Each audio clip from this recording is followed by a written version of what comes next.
15-year relationship that's dissolving, and I'm really devastated about that.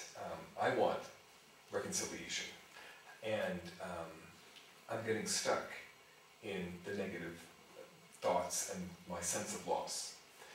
Do you have an exercise that might help during the day just to reconnect? Many. Many. Let me pause for a moment. First of all, let me say that one of the laws of relationship is that anything you try to hold will try to get away. So in any relationship, if you're pulling, oh, let's reconcile, or don't leave me, or any of those kinds of things, even if they wanted to stay, there will be a natural energetic vibration that will pull them away. It's just a law of energy. And so if you want to attract someone, or you want to bring them back, or you want to, whatever that is, you must let go. Because obviously the relationship was not working anymore in the contracts and vows that you have. Even if you wanted it to work or thought it was working, they don't. And so you want to let go of what doesn't work. And so you have to risk, just let go. So the person can be free. Once they're free, they can look around and say, oh, who are you? What my higher self has said about relationship is that we attract to us people who are karmic to us from many incarnations of the soul. Most of that attracting comes from the negative aspect of karma. We didn't finish something off.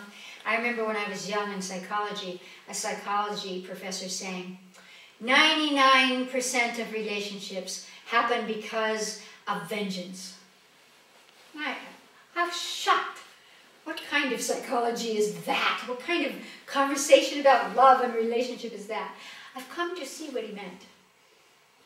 And what he meant, though he might not have said it that way, was that there is something that we play off on each other that has to do with vengeance, that isn't the highest doctrine. So we attract to us beings that we have unfinished karma with. We might be projecting onto them as well.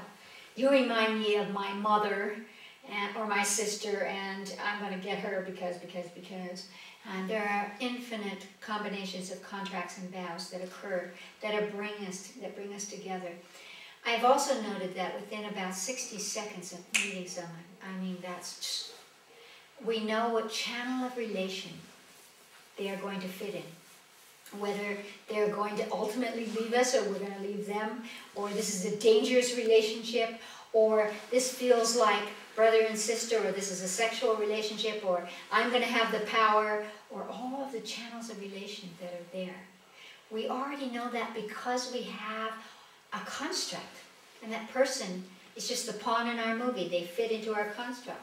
The problem with that is that very quickly, not 15 years, people say the 7-year itch conversation, I think it's probably much less than that. We begin to take them for granted. We begin to think we know who they are, what they want for breakfast, what their political views are, what kind of movie they would want to go see.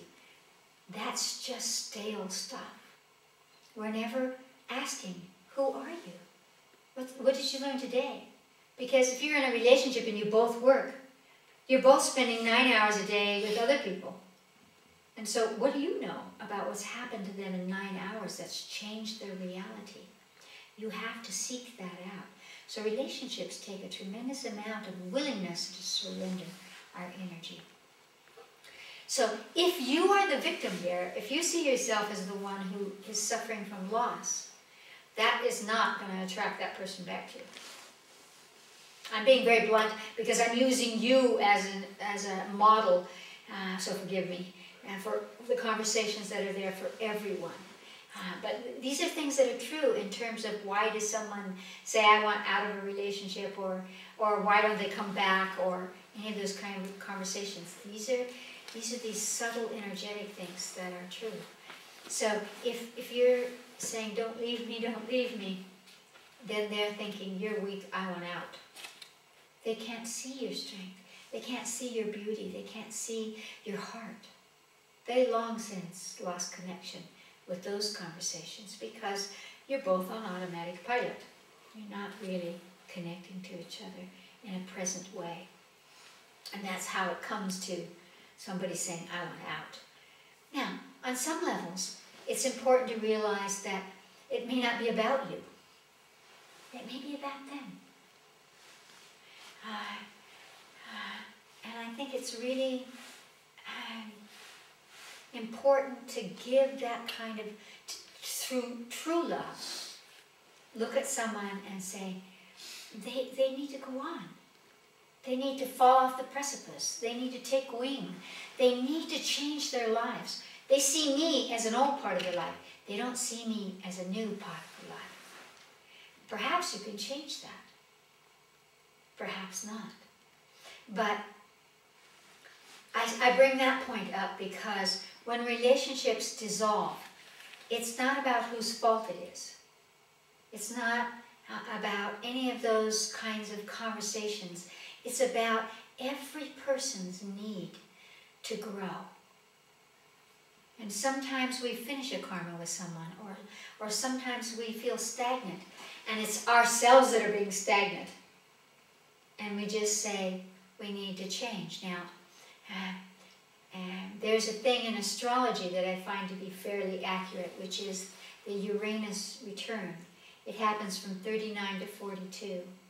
Typically, 39 to 42, when Uranus comes in, Uranus is the planet that says, get rid of the old, come to the new, let's change everything. And so a lot of people, I used to call it masculine menopause for men. Men tend to change their partners and their jobs. They change from the outside. Women seem to change who they are on the inside more, but that's just a stereotypical male-female. Could go either way. But there is a thing about change. However old you are, whenever in your life, there's going to be always an impetus pushing you, your own higher self. Your soul's energy is going to be saying, change what has to be changed, so that you can forever come into new balances and new balances. So, first of all, I would say, contemplate, meditate deeply. What is it that you most love about that person?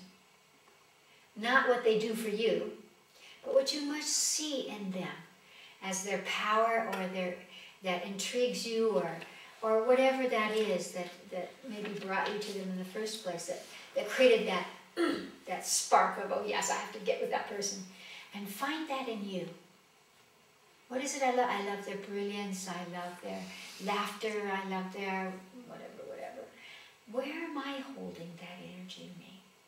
In other words, what happens in a relationship when it comes apart is that your auric fields, even if you haven't gotten along for a long time, your auric fields are very intertwined.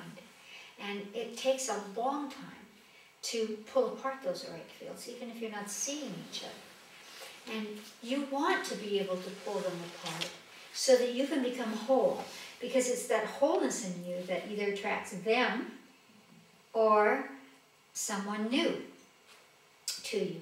But before we rush off to find somebody new, we have to find the self that has been intermingled in that relationship and has given up its own definition. So what are the qualities that I hold at this moment that I can admire or bring forward and extend, sending that message into the world? This is who I am. So you want to be able to do that. Now, how do you, when you're feeling the loss, and we miss people. We miss who we are with people. And we're afraid to become somebody new. We don't know who that new person is, so it's like dying and being reborn. This is true of all of us. And so again, we want to go deeper into that. I highly recommend consultations at the Light Institute or incarnational work at the Light Institute to help you shift your consciousness and expand your repertoire of who you are. But exercises in consciousness that you can do for yourself are, when you're thinking about that person,